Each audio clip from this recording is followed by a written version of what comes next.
Well, I'll do my best Michael Jackson. 3, 2. Ew! Welcome to another episode of That Space Said, a podcast where we question the questionable lyrics of your favorite songs. Sarina&Scott, Spinelli, talking Michael Jackson. Billie Jean is not my lover. Is that it? You don't know the lyrics? I do. I know all of them. I didn't realize that this was, I guess I kind of knew, but I didn't realize that this was sort of the song that catapulted him into King of Pop territory, right? Like I knew that, but I didn't. I knew the Moonwalk thing was originated with this song on the Motown 25. Was it Motown 25? Yeah, it was Motown 25, right? The show where the first time he ever did yes. But like I guess I just didn't realize exactly, because for us, like I like you, I would imagine I learned about all of his stuff at once, right? Because I wasn't there when it came out.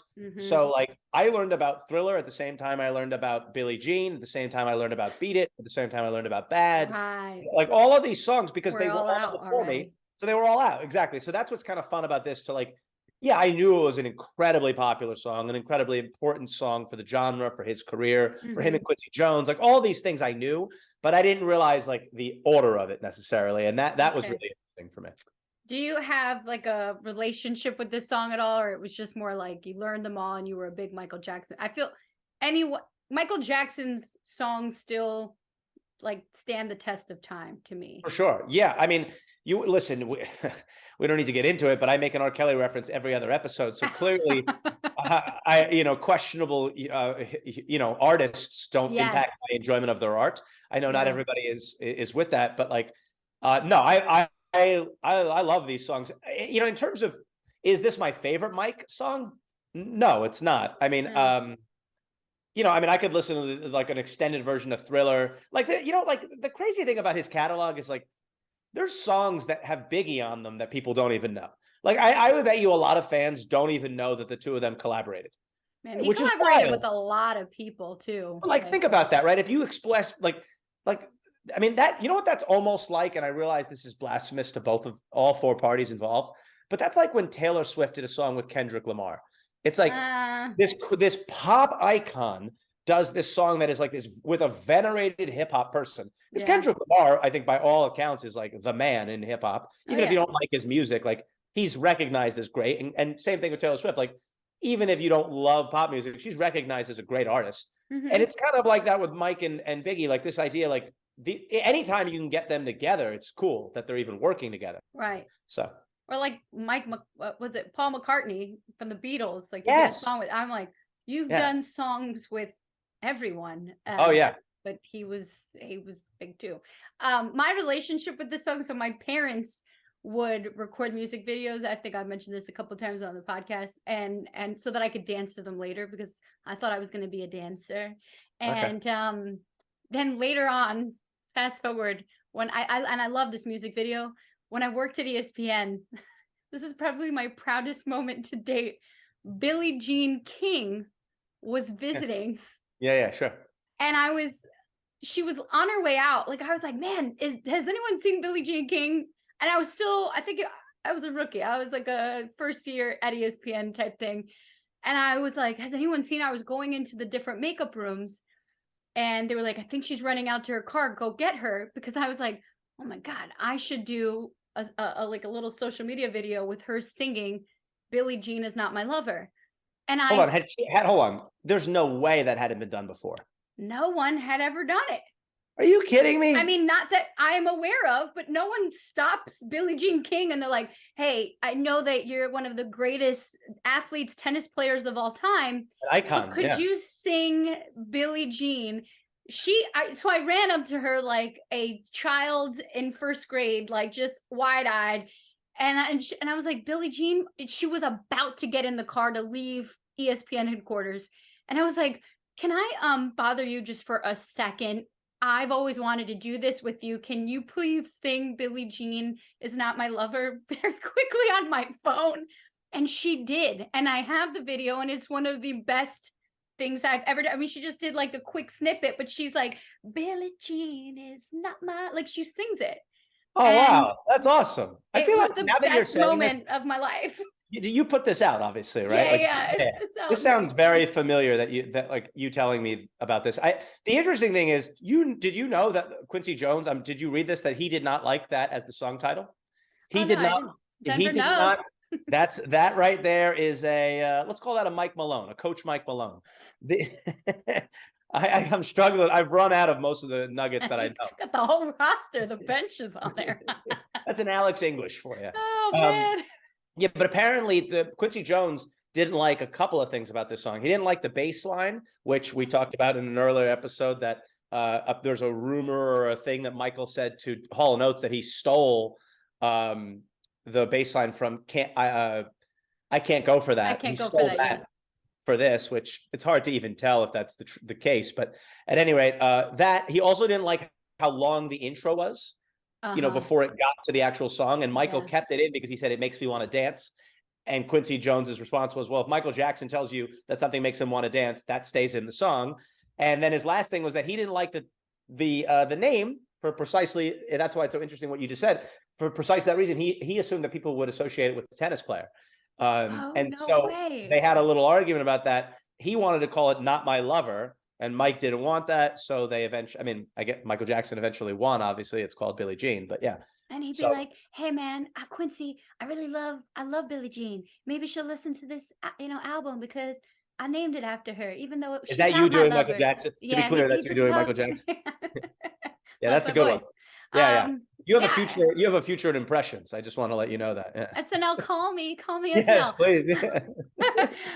Yeah. So it was written and produced by Michael Jackson and Quincy Jones. We've mentioned quite a bit, but the lyrics for everyone knows this song, but it describes a woman, Billie Jean, not the tennis player, who claims that Jackson, or whoever is the person about the song this song is about, is the father of their child, in which he sings, "It is not my son."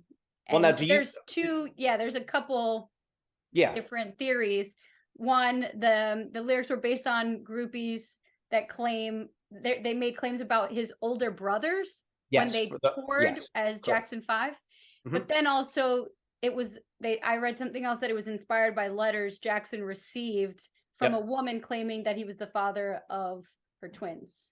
No. Well, see, that's the interesting. That's the crazy one of her twins. Yeah, exactly. One of her twins. Yes. Now he is the king of pop, and he has some otherworldly talent. That is one I do not believe you can't. I know. I skipped over one because I was like, oh, that must have been a typo. No, you can't be just the father of one twin. Yeah. That's not how that works. Not how it works. No. I remember it was like, no, that don't make no sense. Let me just say her twins. No, because I thought the same, and I read it in two different places. Or rather, I listened to a video that mentioned it, and I thought that can't be right. And then I read it again, and it's just like you. I'm like, the fuck? No, but apparently, yeah, that's what she claimed. That, and then it got again. If this is to be believed, it got psychotic because she sent him a letter instructing with like a picture of a gun, I think, and like instructions on, when to kill himself so that she could kill herself and they could be together in the afterlife. Like. I mean, the whole any element of this is psychotic, but like then once you start involving, if that latter part is true, that my friends is psychosis. Eminem Stan or whatever that song is, where he gets letters from. Like, yeah. It was released on January 2nd, 1983, as the second single from his 6th studio album, Thriller. But you know what's wild? This is just to be sorry. This is Eminem Stan, just with a poppy beat. Yes, that's basically what it is, right? Yeah. If Stan had a fun bass beat to it, if Stan had the beat to "Bitch Please," right? Right, like that's essentially what's going on here. It's a really dark. It just never feels that dark because it's yeah, and he does that. He's dancing and it's fun and it's him, that kind of thing. But yeah, anyway, sorry. No, well, surprise, surprise, it reached #1 on the Billboard Hot 100. Of course, it was one of the best-selling singles of 1983. It helped Thriller become the best-selling album of all time, and it became Michael Jackson's best-selling solo single. He did apparently the lead vocals in one take. Wow. Yeah. Wow. And this is where, for anybody who's a little younger, I know we're very big in the 18 to 24 demo. Oh yeah. Our numbers are enormous Call us if you want in us to that be demo. sponsored. It's cool. Yeah, that whole group just sponsors people. Yeah. Apparently, this is not apparently. The Moonwalk, as I mentioned, is where this song became popularized as a result of this song, or that dance move became popular, and as a result, also the white glove, that single sparkly white glove that he is associated with. Again, I know you know this, and I know a lot of our listeners probably do, but for anybody who doesn't, again, when you get downloaded, like, it's like, again, for us in the same way with the Beatles, like, you get downloaded all of the Beatles stuff at once. You don't realize, like when I heard of Lucy in the Sky with Diamonds, I heard that around the same time I heard Help. Right. And like completely different eras, even though they're only a handful of years apart for them. And yet you don't know that until you sort of go through it. And this is kind of what we're doing here. But anyway. That's a good point. Do you want to talk to the music video? Because I'm happy to talk about any of this. Yeah. This was one of the best music videos. The way that Ali, like, who I actually should looked up who directed it, but I know we focus on lyrics in this podcast. However, like that the ground that kept lighting up when he stepped on things, I used to think that the Bronx cement like was broken. I was like, just work already. Like, when is it gonna light up? So I mean, it is really cool. It's simultaneously somehow like still cool and still insanely dated. Like the parts where he's doing like the Midas touch thing, where everything he touches turns gold or lights up, is really cool. The parts where, like, when he's walking up the stairs and each of the stairs are lighting up or whatever, that still kind of works, right? Yeah. But there are other parts where, like, he's dancing and they do they divide the screen into thirds, and it's just these like NBA Jam level like freeze frames. Like, you remember an NBA Jam when at halftime they would do Horace Grant and Scottie Pippen dunking, and it would be like this really pixelated thing. That's kind of what it looks like, where he just freezes. Like it doesn't. They thought really it was cool, just didn't really. Did not even. I honestly feel like even like 10 years later, that looked crazily dated. Not just like now it looks dated. Like 1995, that felt dated. Yeah, that's fair. They also had a tiger in the video, which I mean, he always had a weird thing for animals. Yeah, that's fair. I was always Oh, sorry. Go ahead. Well, they didn't really show the whole tiger. Did you notice? Like, it was only like the butt of the tiger. Maybe it's too expensive to show the whole thing. Yeah, tiger charges a lot more money. I mean, was this not one of the very first ones that sort of pioneered his art form, and then Thriller took it to the next level of like music video as movie, like a film, like there's parts of this music video that have that are just him walking around and almost like dialoguing out what the song's about, not really not just a man or a woman or a group, playing the guitar, rapping along to whatever it is that they're saying. Like, there's an actual story they're acting out, which, again, I am not a music video historian, but what I briefly read, this seemed to be at the forefront of that. I noted that when you saw like the freeze frames and him just dancing in the street and the lights on the pavement becoming light, I was like, this dude, all you needed to do was dance. You don't need any backup dancers. You don't need anything else. Even if it was just a white screen behind you or a black screen behind you, I'm going to watch, because this man, there's something so magical about Michael Jackson. If you I watched I think it's on Hulu, the documentary on Janet Jackson.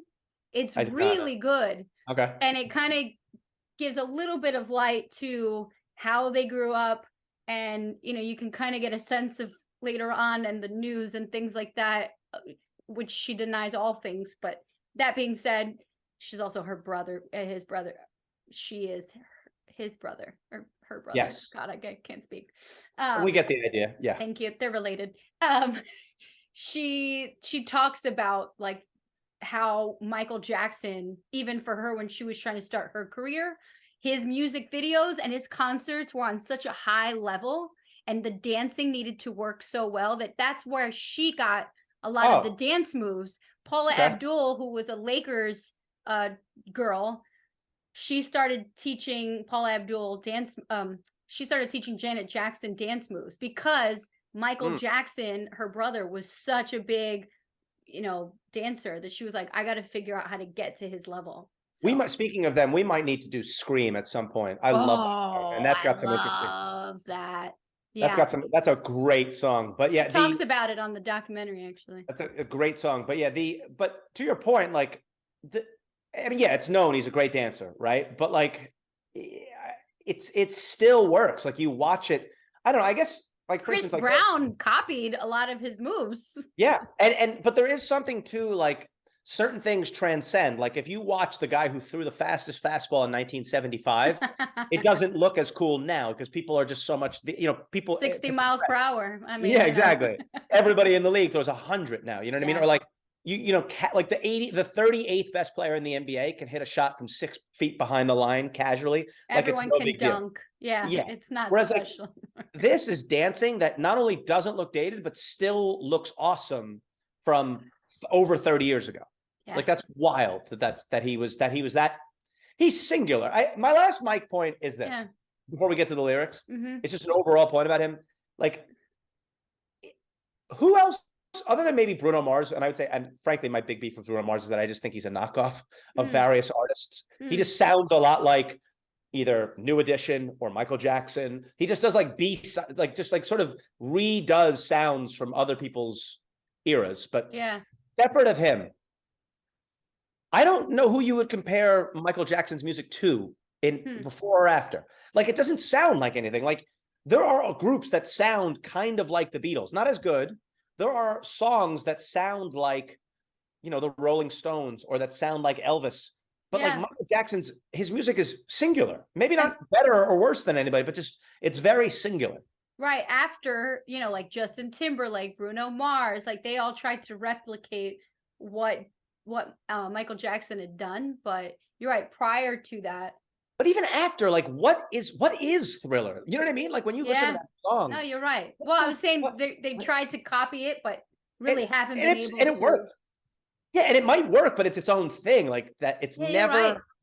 Right. I don't know. Like I've just thought about like when you think about some of these Michael Jackson songs, they're so individual. Yeah. Thriller is such a bizarre, great song. But anyway, all right, lyrics. Let's do some lyrics. Well, speaking of bizarre songs, this song is wild. She was more like a beauty queen from a movie scene. I don't mind. But what do you mean? I am the one who will dance on the floor in the round. One, I didn't understand. Who will dance on the floor in the round? Like, are they getting? What does that mean? Well, that's at the crux of this song. What does that mean? I mean, because he says, he says, I said, don't mind. But what do you mean? Like he's asking her, what do you mean? I am the one who will dance on the floor in the round. So he doesn't even know. And then she just says, no, but I'm the one who will do that. I read somewhere that might be sex, right? Okay. That's what that means. Like it's like a euphemism for sex, like dancing on the floor, going around and around, like that kind of thing. Okay.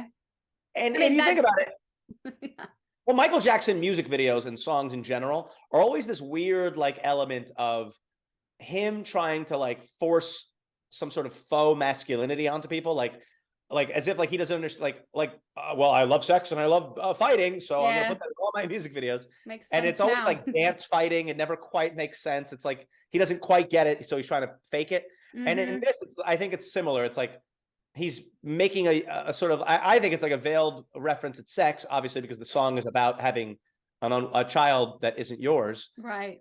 That's what I think it's about, but I don't know. Okay, that makes more sense. But when she otherwise, it doesn't make any sense, though. It makes no sense. So I'm like, we were singing this. Who will dance on the floor in the round? I'm like, what round? Who's going to dance? What does that mean? Are we around? Like, what's happening here? It doesn't make any sense. When she says, though, if someone comes up to you and you were at a club and they go, I am the one, I'm just like, woof, I got to get out of here real quick. Yeah. I don't know what you're taking, lady, but please step aside. So yeah, it starts off pretty confusing, and yet this was the banger of all bangers. I like in the chorus when he goes, and mother always told me, be careful who you love and be careful of what you do, because the lie becomes the truth. And I thought that was a really interesting lyric, because just given what became of him and like what became of his career and all that surrounded him, the idea of the lie becoming the truth, like it's almost like and not to like no conspiracy stuff here, but like there is a weird element of like sowing the seeds of like, hey, don't believe what you hear. It's like maybe we should, frankly, but maybe a little bit. Yeah, maybe we should, but like what, like that's sort of like the kind of thing that only guilty people will say. Don't believe the truth. But and to that point, because Michael Jackson is one of the most famous people of all time. Sure. You don't think he ever got someone pregnant that just, was like a tour groupie? What? I feel like you might have, it was a letter. Oh, it was my brother's. Like, maybe you were trying to cleanse yourself a little bit.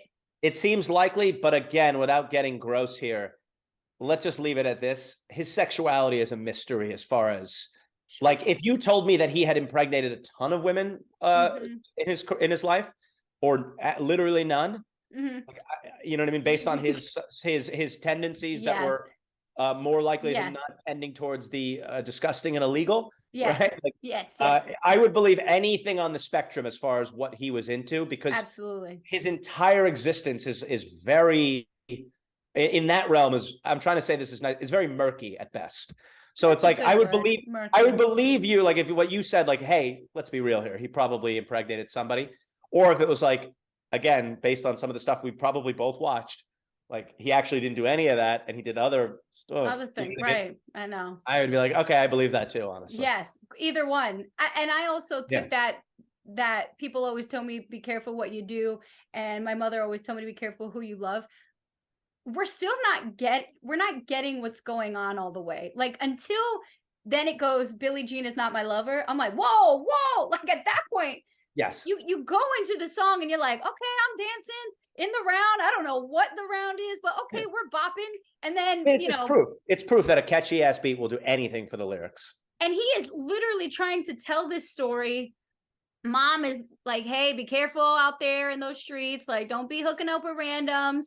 But you don't really get to it until Billie Jean is not my lover. Yes. She's just a girl who claims I'm the one, but the kid is not my son. Whoa, we picked up. This escalated quickly. Very quickly, yeah. She basically, they danced in the round, and then she was pregnant, I would say 2 to 10 days later. Yeah, it's unbelievable. I didn't even know, Mom. I wasn't even trying anything. I like, for 40 days and 40 nights, the law was on her side. I'm like, I don't think that's how it works, that they just give you 40 days and then they just give up the case. Like, you can imagine that you go in, there's a paternity suit. Man, you've got 40 days and 40 nights. So that excludes holidays and weekends. That's all we're giving you. And at that point, we're done. It's a generous open and shut case. That's it. If you can't prove paternity in 40 days or 40 nights, you're on your own, miss. Sorry. Figure it out. How many people sang this song at the club? Like, bro, I hear you. Like, there is a chick I met here a year ago, and she keeps telling me this kid's. This is an episode of Maury Povich. Oh yes, but you know what I like to contrast it to is like when you think of like Donna Summers, like does like that like poppy late 70s music, like a disco, right, type stuff, and that's so upbeat and so fun. And like those songs, the ones that like Turn Off the Lights or Last Dance, are like all fun and games. There's nothing about them that is serious. Yes. Like this is basically that same type of sound, not exactly, right? But sort of, I guess. And then just take those lyrics out about turning off the lights or having the last dance and turn that into a paternity suit that you want to make sure does not get filed on your behalf against you. You know what I mean? It's like family court is serious business. Yeah. It's not like, let's keep dancing. Oh, Michael Jackson just denying the claims. Let's go. Like, let's get back on that floor. Like what's it like? Earth, Wind, and Fire, right? Like, do you remember when the child wasn't mine? It's like, no, in September. Right? Like, they're just trying to remember a date from a month. That's all they're trying to do. He's trying to make sure it's clear that. And again, you notice he never says he doesn't sleep with her. That's my favorite part of the song. He never says, "Listen, I got to be honest. We fooled around, but we did the requisite work, and this was based on the timing. This couldn't be my son." He does not say that. He just says, "She's not my. The Billie Jean is not my lover." right? But like that to me does not indicate that they never slept But we together. might have loved once. Yes. But lover, that's another That's a very level. like kind way of saying like, times. yeah, like it's not my lover. It's like when guys say like we had sex and women say we made love, that old Yes. general thing. It's like, yeah, maybe you didn't, maybe she wasn't your lover. She could have been your smash piece one night. You know what I mean? You Right. could like Right. smash piece. I hope whoever you're dating hears smash piece on this I do not podcast. describe her that way. No, that is one of my favorite jokes from that Chappelle monologue, which will have now been about a month or so ago when this comes out. When he talked about Melania Trump as the kind of girl that James Bond would smash but not trust. I thought that was a great joke. Yeah. Oh man. But yes, and then to the point where she told my baby we danced till 3, and then she looked at me, showed me a photo. My baby cried, his eyes were like mine. So you're guilty. Yeah, I mean, I don't think the eyes are enough, frankly. I mean, if that was the case, like I've got a buddy, Rob, all of his kids look like his wife. Does that mean he's not involved? You know what I mean? That's like also fair. They all look like little clones of his wife, which is a good thing. I mean, they're both good looking people, but like it's just one of those things where like simply if you don't look like the other one. Yeah, exactly. That's not how it works, I don't think. You know what's really funny to think about that? Because Michael Jackson also altered his look over time. Yes. I wonder if he was like, I gotta change my look because Billie Jean just keeps coming after. I realize that's not the reason, but yeah. I gotta change my eyes. I gotta change my skin complexion. She says I'm not the one, or she says I'm not her lover, and or whatever the lyric is. You get the point. They're not together, is what he wants you to know. Leave me alone, lady. Another good Michael Jackson song, actually. Leave me alone. Yes. Yeah. What else? Did you have any other lyrics that you wanted to pull out? No, I didn't really. I mean, it's. I did think upon re-listening, just a bigger point is just that it is a well-written song. Like when you listen to the lyrics, and when you listen to the song and then read the lyrics at the same time, I would bet you most people would learn at least a lyric or two that they were singing incorrectly. Because there's a number of them where just the way in which he turns a phrase or says something is well done. I mean, again, wow, I'm giving one of the greatest pop artists ever credit. Yeah, of course it's well done. I just mean more like there were a couple of things where I was like, oh, that's what he's saying there. Yeah. For a song that I've heard a million times and I know 85% of the lyrics, I bet you most people would still find it like, oh, I didn't know that. I didn't know this. You know? Yeah. I also appreciate his like when he does those, like, don't go around breaking young girls' hearts. Like I did. Oops. when we pitch our own voices because we're lying. I like that. Oops. Oops, I did it. Sorry. I mean, because if my voice pitch goes higher, people usually go, "You're lying," because your voice went high. Yeah. So and how are you gonna get mad at somebody? Yeah, how are you gonna get mad at somebody like that? You really can't. Oh, because the smell of her sweet perfume. This happened just much too soon. She called me to her room, but we never hooked up, and the kid ain't mine. Yeah. Again, I would have liked this song to just be, listen, we did hook up. I'm gonna come clean here, but she's not mine. Not Kids not mine. Kids not mine. The same eyes, but I've changed my look so many times. Can we really even? And anybody say for sure? You know. I don't know about that. And DNA tests are not that popular these days. So no. Maury Povich would later start his own show because of Billie Jean. Episode 1 is Billie Jean his lover. You are not. Oh man. My final thought on this song is really the insanity of the popularity of this song.